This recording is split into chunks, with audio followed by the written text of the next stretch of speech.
اب آپ اس سے اندازہ لگا لیں. اور اس کے بعد سعد حسین رضوی صاحب جو ہے وہ بار بار اللہ کے، ماں کے، رسول اللہ کے واسطے دیتے رہے کہ گولی نہ چلائیں، ہم مذاکرات کرنا چاہتے ہیں، مذاکرات کریں، ہم احتجاج کر رہے ہیں، ہم اس کو لمبے دھرنے تک نہیں لے کر جائیں گے، ہم صرف احتجاج کرنا چاہتے ہیں، تو پھر گولی کیوں چلائی؟ یہی تو مین سوال ہے جو کہ جب پی ٹی آئی پوچھتی تھی تو آپ لوگوں نے جواب نہیں دیا، جبکہ اب تحریک لبیک پوچھ رہی ہے تو آپ جواب نہیں دے رہے. تو آخر آپ جواب کب دیں گے کہ گولی عوام پر کیوں چلائی جا رہی ہے؟ اب یہاں پر نقصان میں نے آپ کو پہلے بھی بتایا کہ صرف تحریک لبیک کا نہیں ہوا، بلکہ جو پولیس کے افسران ہیں، ڈی ایس پی سمیت کئی اہلکار برے والا میں زخمی ہوئے اور ڈی ایس پی زخمی ہوئے. اس کے بعد پولیس انسپیکٹر شہید ہو گیا، متعدد پولیس اہلکار زخمی ہیں، ناروبال، چونیا، گھوٹکی، لیاقت پور، فیصل آباد، لاہور، مرید کے، اسلام آباد، اور پھر اس کے بعد پاک پتن اور کئی ایک جگہ پر اب احتجاج مزید بڑھنے شروع ہو گئے. جو احتجاج صرف اور صرف لاہور اسلام آباد کے درمیان رہنا تھا اور وہاں سے لاہور سے چل کے اسلام آباد کی طرف روانہ ہونا تھا اور اسلام آباد دینا تھا، وہ اب پورے ملک میں پھیل چکا ہے. جبکہ ہمارے سیاسی قد و خال اتنے نہیں ہیں کہ یہ اس طرح کے احتجاج یا اس طرح کی چیزوں کو ہم مزید لے کر چل سکیں. ہم امن چاہ رہے ہیں، جبکہ ہم سفارت کاری کی کوششیں کر رہے ہیں. میں اس چیز کو بالکل سراہوں گا کہ اگر وہاں پر مستقل امن ہو جاتا ہے فلسطین میں، شہباز شریف صاحب کی کاوشوں کو ہم سراہیں گے، ہم سب کچھ کریں گے، لیکن جب نیچے والی عوام یکجہتی کے لیے کچھ کرنا چاہ رہی ہے تو اس پر گولی،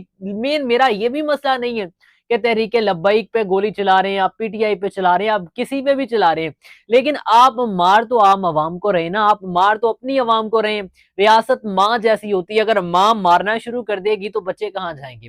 میرا سوال یہی ہے کہ کیا عوام کو آپ گولی کے ساتھ ان کے دلوں میں اپنی نفرت پیدا کرنا چاہ، کیونکہ اسے پیار تو پیدا ہونا نہیں. میں یہاں پہ اپنی کوئی بات کوٹ نہیں کروں گا کیونکہ پھر بعد میں غصے آتے ہیں بہت سارے، لیکن میں شاہد خاقان عباسی صاحب کا بولا ہوا ایک جملہ یہاں پر کہنا چاہتا ہوں. انہوں نے کہا کہ گولی چلانا ناکامی کا اعتراف ہوتا ہے، اور گولی چلا کر منتشر کیا، ان لوگوں کو منتشر کرنے کے لیے گولی چلائی گئی جو آپ پر حملہ آور نہیں ہو رہے تھے. مجھے کوئی ویڈیو سکھا دیں انہوں نے گولی چلائی ہو، کوئی یہ ایک ویڈیو تحریک لبیک کی جانب سے وہ کہتے ہیں کہ مجھے دکھا دیں کہ جس میں انہوں نے گولی چلائی ہو، لیکن آپ لوگ گولی چلا کر اس کو، مطلب وہ پنجابی میں کہتے ہیں نا، وعدہ کر رہے ہو تسی، اور وہ ہو رہا ہے. اور اس کے علاوہ جو لاہور بار ہے، اس وقت وکلا کی بھی پولیس کے ساتھ کافی جھڑپیں ہوئی جس میں لڑائیاں شدت اختیار کر گئی، اور اس میں وکلا نے جو ہے وہ احتجاج کے لیے، یکجہتی کے لیے تحریک لبیک کے ساتھ پولیس آپریشن کے خلاف ماتحت عدالتوں میں ہڑتال کا اعلان کر دیا ہے. اور اس کے علاوہ میں نے آپ کو بتایا کہ سعد حسین رضوی، تو اب ہم اس معاملے کو کب تک کنٹرول کریں گے؟ رانا ثناءاللہ صاحب سے کل سوال بھی ہوا کہ کیا مذاکرات ہو رہے ہیں، تو انہوں نے کہا تھا کہ بہت سارے علماء اکرام جس میں مفتی مجیب الرحمان ہیں، اس کے بعد مولانا فضل الرحمان ہیں، اور دیگر جو ہیں، ان کے ساتھ ہم بات چیت کر رہے ہیں کہ اس معاملے کو لے کر چل. آپ ان کے ساتھ بھائی کیوں کر رہے ہیں جو تحریک لبیک سے نہیں ہے؟ آپ ان کے ساتھ ڈائریکٹلی بات کیوں نہیں کرتے جو تحریک لبیک سے ہیں، جو چاہتے ہیں کہ ہمارے ساتھ مذاکرات ہوں؟ آپ تو آفیشیلز کہیں پہ بھی مذاکرات نہیں کر رہے. تو خیر، امید ہے کہ یہ جلد معاملہ نبٹ جائے گا اور ہماری عوام اس طرح سے بھیڑ بکریوں کی طرح مرے گی نہیں، شہید نہیں ہوگی، جاں باک نہیں ہوئے گی. لیکن یہاں پر اس وقت معاملہ بہت شدت اختیار کر چکا ہے اور اس معاملے پہ بولنے کی ضرورت بھی ہے. اور اس کے علاوہ جو کے پی کے میں ایک وزیر اعلیٰ کا مسئلہ چل رہا تھا، وہ مسئلہ بھی سولو ہو چکا ہے. اور اب جو سہیل افریدی صاحب کو نامزد کیا تھا عمران خان صاحب نے، وہ سہیل افریدی صاحب وہاں پر منتخب ہو چکے ہیں. اور ان کے منتخب ہونے کے بعد جو اعتراض ایک علی امین گنڈاپور صاحب پہ لگایا گیا تھا کہ ان کا جو انہوں نے استعفیٰ دیا ہے وہ منظور نہیں ہوا گورنر کی جانب سے، گورنر صاحب نے یہ اعتراض لگایا کہ ان کے دستخط جو ہے نا اس میں فرق آ گیا. لیکن میں یہاں پر دستخط دونوں چلا رہا ہوں، ذرا مجھے بھی بتائیے گا کہ یہاں پر دستخط میں کہاں پر آپ کو چینجنگ نظر آ رہی ہے؟ مجھے تو کہیں نظر نہیں آئی. لیکن خیر، وہ ایک